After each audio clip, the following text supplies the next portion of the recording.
નમસ્કાર ખેડૂત મિત્રો, સરળ એફ તમારું સ્વાગત કરે છે કપાસ કોટનના ભાગમાં. તો લઈએ તમામ તાજા રિપોર્ટની માહિતી. તે પહેલા જે ખેડૂત મિત્રો નવા હોય ચેનલને સબસ્ક્રાઇબ અવશ્ય કરે, જેથી તમને રોજે રોજ નવું કંઈક જાણવા મળે અને બીજા ખેડૂતોના ભાગ તમે શેર કરી શકો છો. વોટ્સઅપ ગ્રુપ અને ફેસબુક પેજ ઉપર તમને ભાગ સારા લાગે તો લાઈક પણ તમે કરી શકો છો ભાગને.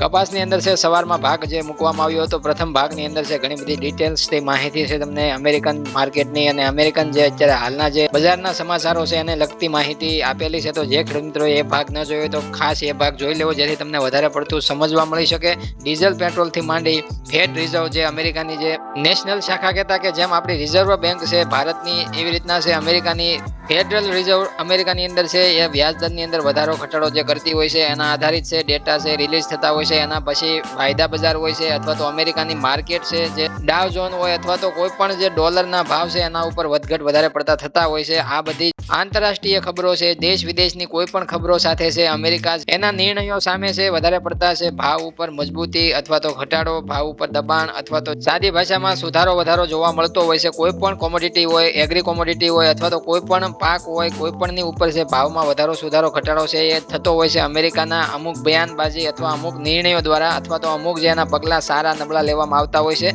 એના દ્વારા છે. તો હાલના કોટન ડેટા જે અમેરિકાના છે એમાં ઉત્પાદન ઘટાડા તરફ છે, અમેરિકાનું ઉત્પાદન ઘટીને આવે એમ છે, એ પણ સત્ય વાત છે. બીજી આપણે જોઈએ તો અમેરિકાની અંદર આવનાર સિઝનની અંદર વાવેતર ઘટાડો પણ શક્ય છે ને એ તો લગભગ ભારતની અંદર પણ અમે એવું માનીએ છીએ કે ઘટાડો છે નવી સિઝનમાં જોવા મળશે વાવેતરની અંદર.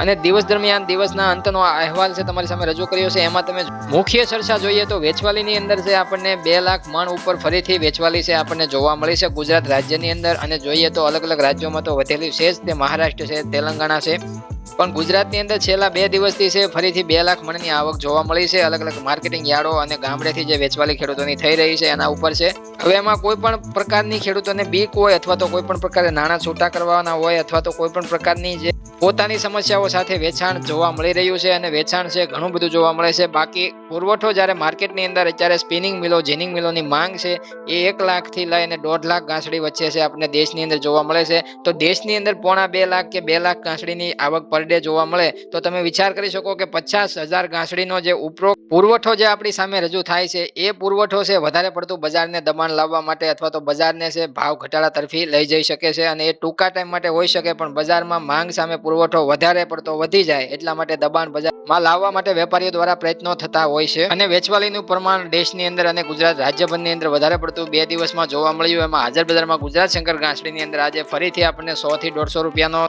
ઘટાડો રૂની એક ગાંસડીની અંદર જોવા મળ્યો. અને ભાવ જોઈએ તો આપણે 55,000 રૂપિયાથી લઈને 55,100 રૂપિયાના જોવા મળે છે. જે ભાવ આપણે 55,300 રૂપિયાના જોવા મળતા હતા એમાં પણ આપણને ઘટાડો થતો જોવા મળ્યો છે. આજમાં સાંજનો રિપોર્ટ છે, ગાંસડીની અંદર જે ઘટાડો જોવા મળ્યો છે માત્ર ને માત્ર વેચવાલીનું કારણ છે. અને આપણે સતત 2 દિવસથી સમજાવતા આવ્યા છીએ પણ વેચવાલી કદાચ ગમે એટલી કરવામાં આવે અથવા તો વેચવાલી છે અત્યારે વધારે પડતી થતી હોય તો એ પ્રમાણમાં ભાવ છે આપણને પાછળથી સુધરતા જોવા મળે છે. જ્યારે વેચવાલીનું પ્રમાણ વધારે છે ત્યાં સુધી બજારની અંદર મોટો કોઈ ઉછાળો, મોટી તેજી અથવા તો મોટો કોઈ સુધારો જોવા નહીં મળે. અને ઘણા બધા ખેડૂતોની કોમેન્ટ આવતી હોય ભાવની બાબતની, તો ભાવની અંદર તમને વારંવાર કહીએ છીએ કે ભાવની અંદર સ્થિરતા અથવા તો ટેકાના ભાવ, CCI ના ભાવની આજુબાજુ ભાવ રહેશે. ભાવની અંદર વધારે પડતો સુધારો કે મોટો ફરક છે ત્યારે જ જોવા મળશે જ્યારે પુરવઠો બજારમાં ઓછો જોવા મળશે. એ ખાસ નોંધ લેજો. ને જેને જરૂર હોય અથવા તો નાણાં છૂટા કરવા હોય એ વેચી શકે છે. એમાં તમારે અત્યારે કોઈ પણ પ્રકારની નુકસાની નથી. તમે કપાસ રાખો તોય પણ ભલે અને ન રાખો તો પણ તમને આ 2 મહિનામાં કોઈ પણ નુકસાની જતી નથી. વેચો તો પણ ભલે અને નાણાંની ન જરૂર હોય ને તમે સારો માલ સંગ્રહ કરો તો પણ ભલે પાછળથી તમે એનો ફાયદો જરૂર લઈ શકશો.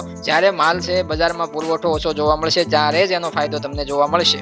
અને એક્ઝામ્પલ માટે તમારે સમજવું હોય તો જીરુનો આજનો રિપોર્ટ જે અમે રજૂ કરેલો છે એમાં તમે સમજી શકશો કે બજારમાં છે જીરુની અંદર કેમ ઘટાડો જોવા મળ્યો છે. જીરુનું પણ વધારે પડતું ઉત્પાદન અથવા તો પુરવઠાની વધારે વેલ્યુએશન જોવા મળે છે. એના લીધે છે બજાર છે ભાવની વેલ્યુએશન ડાઉન કરી રહ્યું છે. અને એ ભાવની વેલ્યુએશન ત્યારે જ જોવા મળશે ફરીથી પુરવઠો જ્યારે માર્કેટમાં ઘટાડા તરફ જોવા મળશે. ત્યાં સુધી બજાર જીરામાં પણ મોટા ટ્રેડરો અને જે મોટા બ્રોકરો છે એ વધારે પડતો કંટ્રોલ રાખવા માટે છે ભાવ જેટલા નીચા વાયદાની અંદર કે હાજર બજારમાં જાય એટલી વધારે પડતી ખરીદી કરવા માટે તૈયાર હોય છે. અને એ માટે છે ભાવને નીચું આવવું પડતું હોય છે, પણ એ ટૂંકા સમય માટે કોઈ પણ કોમોડિટીમાં આવવું પડતું હોય છે. અને એટલે કોઈ પણ એગ્રી કોમોડિટીની અંદર મેઇન પોઈન્ટ એ જ હોય છે કે તમે વિચારણા તમારી છે, એ ધારણા છે તમારી, જે તમે કોઈ પણ પાકનો તમે સ્ટોક કરો તો તમારે છે વેપારી જેવી બુદ્ધિ અપનાવવી પડે. વેપારીની જેમ છે તમારે નીચા ભાવે ખરીદી અથવા તો નીચા ભાવે તમારે સ્ટોપ કરી દેવો જોઈએ વેચવાલીમાં અને ઊંચા ભાવે વેચાણ કરવું જોઈએ. પણ એના માટે સમય, ટાઈમ અને બધું મેન્ટેન પણ કરવું પડે, એ માટે ડેલી અપડેટ પણ રહેવું પડે, એટલા માટે ખાસ એ નોંધ લેશો. હવે જોઈએ ઘરેલું કોટન MCX વાયદાની અંદર તમારી સાથે વાયદાની અંદર ઓપનિંગ સપાટી 55,520 રૂપિયાની જોવા મળી છે. તળિયાની સપાટી જોવો તો 55,520 રૂપિયાની બતાવવામાં આવી હતી. ઊંચા મથાળાની દિવસ દરમિયાન પ્રાઇસ જોઈએ તો 55,700 રૂપિયા વાયદો આપણને ઊંચા મથાળાની પ્રાઇસ બતાવતો જોવા મળે છે. આગલા દિવસે વાયદો બંધ થયો તો 55,700 રૂપિયાના લેવલે. હાલ વાયદાની સપાટી આપણને જોવા મળે છે 55,600 રૂપિયાની. 100 રૂપિયાનો આપણને જાન્યુઆરી વાયદાની અંદર ઘટાડો જોવા મળે છે. 0.018% મંદી જોવા મળે છે. વિદેશ વાયદાની અંદર છે રિકવરી વધારે પડતી જોવા મળશે. તો રિકવર વાયદાની અંદર આપણને સાંજ સુધીમાં અથવા તો વાયદો જ્યારે બંધ થશે ત્યાં સુધીમાં ફરીથી રિકવર થઈને બંધ થાય એવી હાલ આપણને આશા છે. એવી રીતના જોઈએ અમેરિકન કોટન વાયદાની અંદર જોઈએ તો માર્ચ ફ્યુચરની અંદર છે આપણને જોવા મળે છે તળિયાની સપાટી 80.79 સેન્ટની અને ફરીથી વાયદાની અત્યારે હાલની સપાટી જોવો તો તમને 81.2 સેન્ટની જોવા મળે છે. વાયદાની મથાળાની સપાટી જોઈએ તો આપણે 81.10 સેન્ટની જોવા મળે છે. પણ વાયદાની અત્યારે હાલ જોઈએ તો દિવસ દરમિયાન છે વાયદામાં વારંવાર સ્ટેપ બાય સ્ટેપ છે સુધારો જોવા મળે છે. પણ વાયદાની અંદર ગુરુવારના આંકડા છે આજે રાત્રે વાયદામાં રજૂ થશે, એ પ્રમાણે વાયદાનું રિએક્શન જોવા મળશે અને કાલે સાંજે એ રિપોર્ટ છે તમારી સામે નિકાસ વેચાણના આંકડા જે રજૂ થતા હોય છે એ તમારી સામે રિપોર્ટ રજૂ કરશું કાલ સાંજે. અને સવારે વાયદાનું રિએક્શન કેવું જોવા મળે છે આંકડા ઉપર એ પણ તમારી સામે રજૂ કરશું. અને એના ઉપર છે ઘરેલું કોટન MCX મજબૂત થઈ શકે છે, નહીં તો વાયદા ઉપર છે વેચવાલીનું થોડા ટાઈમ માટે દબાણ પણ આવી શકે છે. હવે મળશું નવા ટોપિક સાથે. ત્યાં સુધી કોઈ ખેડૂત મિત્રો ચિંતા નથી કરવાની. ડેઈલી અમે તમને અપડેટ કરાવતા રહીશું અને ભાગની અંદર છે તમને માહિતી અવનવી તમારી ચિંતા દૂર કરવા માટે આપતા રહીશું. ત્યાં સુધી જય જવાન, જય કિસાન, જય ભારત, જય ઠાકર.